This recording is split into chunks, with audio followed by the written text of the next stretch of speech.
आपको लड़ाई को दूसरे तरफ करा देगा। मैं जितने भी नेता लोग हैं, विशेषकर मुस्लिम नेता लोग से आग्रह करूंगा कि आप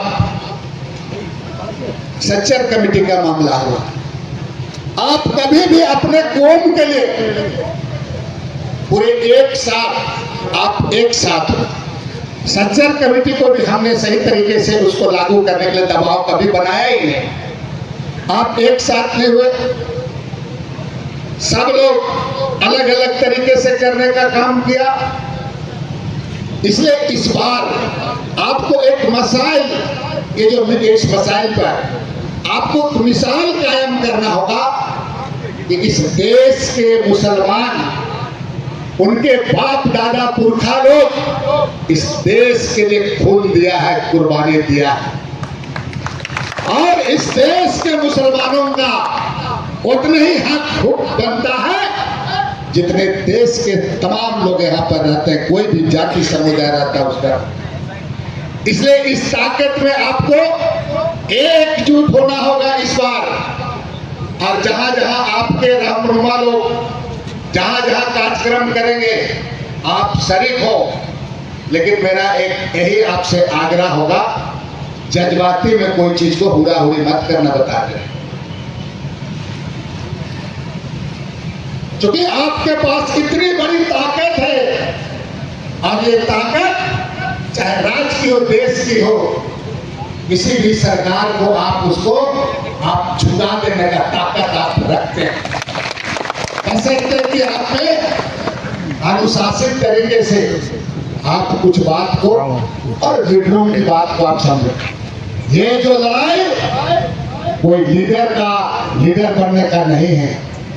इस लड़ाई में जो नेतृत्व करेगा, आगे बढ़ेगा, उसको समाज आने वाले दिन में निश्चित रूप से मान सम्मान देगा, समाज के पास उसका अपनी पहचान बनेगी। इसलिए आज आप एक एक चीजों को समझे। मैं नौजवानों को कहूंगा कि आप बहुत समझते हैं, सब चीजों को जानते हैं। आज ही मैं सुबह अखबार पढ़ रहा था, तो एक आशिक करके कोई लड़का का रिजल्ट आया, हम देखे थे, उसका मार्क्स 100% 100 में 100 आया। बता रहे हैं क्या है? आप में भी ऐसे लोग हैं, एक से एक आप में ऐसे लोग हैं, प्रतिभावान लोग। मैं इसलिए इस बात को कह रहा हूं, इस लड़ाई को ले जाने के लिए, सही दिशा में जाने के लिए थोड़ा अखबार, किताब, ये सारी चीजों को आप जरूर पढ़ें, जानकारी रखें। नहीं तो इस सोशल मीडिया में आजकल तुम्हारा फेसबुकिया वाला नेता रह जाओगे तो दिक्कत हो जाएगा। बता रहे, दिन भर देखते रह जो अपने फोटो को फालतू चीजों को दिखाता है कि नहीं दिखाता, सही चीजों को। आजकल गूगल दबा तो गूगल लगता है पूरा इतिहास बता रहा है, पूरा झूठ मूठ का पूरा सही, कहीं पर सही भी है, उसको सही बात को देखना है, लेकिन आपको समझना है। इसलिए आज आपके कंधों में बहुत बड़ी जिम्मेवारी है। इस लड़ाई को संजीदगी से अल्लाह के नाम पर, और जो इस्लाम जो कहता है उसको ध्यान में रख करके ईमानदारी से, जज्बाती का सवाल नहीं है, हमें ये लड़ाई को जीतना है। इस लड़ाई को जीतना है, इसलिए आपको संकल्प लेकर के जहां जहां कार्यक्रम होगा आप जाएं और अपनी बातों को रखें। और हम लोग यहाँ पर गठबंधन की सरकार में है, अल्पसंख्यक आयोग के चेयरमैन शमशेर भाई जी है, आप सभी लोग, मोदी कितना कुछ कर लेगा, इस राज्य में इस कानून को हम लागू किसी हालत में नहीं होने देंगे। और इसके लिए एकजुटता जरूरी है। आपस में टीका टिप्पणी बात को छोड़ करके सीधे मंजिल की ओर चलना है, सीधे मंजिल की ओर चलना है। और इन्हीं सब चीजों को देख करके आपके बीच में रहनुमा भी लोग आएंगे आपके बीच के। इसीलिए मेरा आप सभी लोग से अपील है कि बहुत चीजें हैं जो आपके साथ अन्याय हो रहा है, और अन्याय होने के कारण क्या है कि हम चीजों को समझते नहीं हैं, और तरीके से हम एकजुट, जिस तरह से वोट में आप एकजुट होते हैं, उसी तरीके यहाँ इस लड़ाई में एकजुट होना होगा, और इस लड़ाई को आपको आगे ले जाना होगा। और नहीं तो इसी का लाभ लेता है और पूरे का पूरे आपके खिलाफ है। जो सही काम होना चाहिए किया नहीं जाता है।